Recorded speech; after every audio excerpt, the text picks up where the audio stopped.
Le Sénégal va poser d'énormes problèmes aux Français. La France arrive avec le statut de favori et une préparation convaincante face à de grosses nations.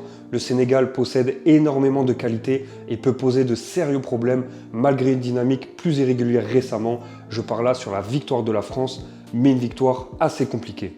Le Sénégal va poser d'énormes problèmes à la France. Il y a beaucoup de gens qui voient cette affiche comme une finale avant l'heure et franchement, je les comprends.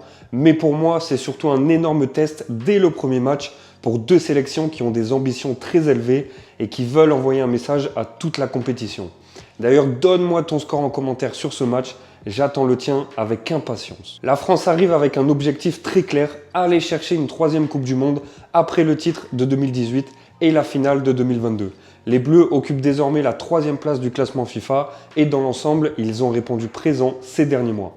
Les éliminatoires ont été très bien négociés avec 5 victoires en 6 matchs, seul un nul en Islande venant ralentir leur parcours. Ce qui m'a surtout marqué, c'est leur préparation. Battre le Brésil puis la Colombie sur le sol américain, ce n'est pas anodin et ça montre une équipe capable de hausser son niveau face à des gros adversaires.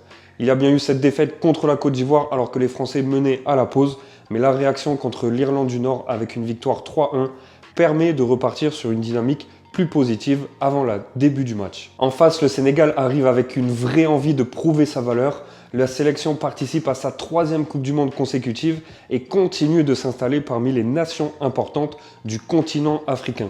Les éliminatoires ont été solides avec une première place, 22 buts inscrits et seulement 3 buts encaissés.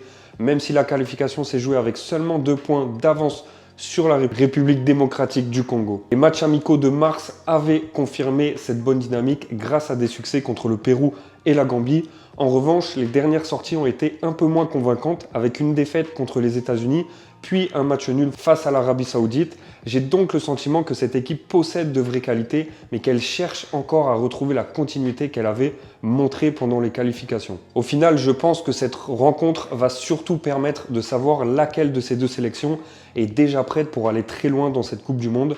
Les arguments existent des deux côtés, mais c'est souvent dans ce type d'affiche que les premiers enseignements de la compétition apparaissent. J'ai quand même envie de faire confiance à la France et je pars sur la victoire des Bleus.